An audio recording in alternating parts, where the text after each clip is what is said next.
Lexington was commissioned in February 1943 and saw extensive service through the Pacific War.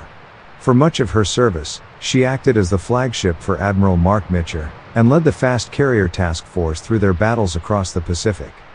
After a shakedown cruise in the Caribbean, Lexington sailed via the Panama Canal to join the Pacific Fleet. One of the carrier's first casualties was 1939 Heisman Trophy winner Niall Kinnock. During the ship's initial voyage to the Caribbean, in 1943, Kinnock and other naval flyers were conducting training flights off her deck. The Grumman F-4F Wildcat flown by Kinnock developed a serious oil leak while airborne and was unable to return to the Lexington, crashing into the sea 4 miles from the ship. Neither Kinnock nor his plane were ever recovered. Lexington arrived at Pearl Harbor on August 9, 1943, and participated in a raid on Tarawa air bases in late September, followed by a raid against Wake Island in October, before returning to Pearl Harbor to prepare for the Gilbert Islands operation. From 19 to 24 November, she made searches and flew sorties in the Marshalls, covering the landings in the Gilberts. Her aviators downed 29 enemy aircraft on 23 and 24 November.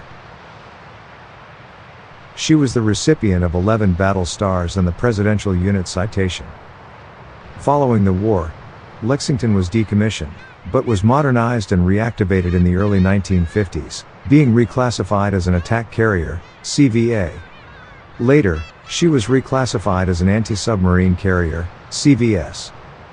In her second career, she operated both in the Atlantic/Mediterranean and the Pacific, but spent most of her time, nearly 30 years, in Pensacola, Florida, as a training carrier, CVT.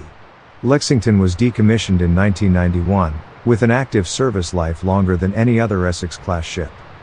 Following her decommissioning, she was donated for use as a museum ship in Corpus Christi, Texas. In 2003, Lexington was designated a National Historic Landmark. Though her surviving sister ships Yorktown, Intrepid, and Hornet carry lower hull numbers, Lexington was laid down and commissioned earlier, making Lexington the oldest remaining fleet carrier in the world.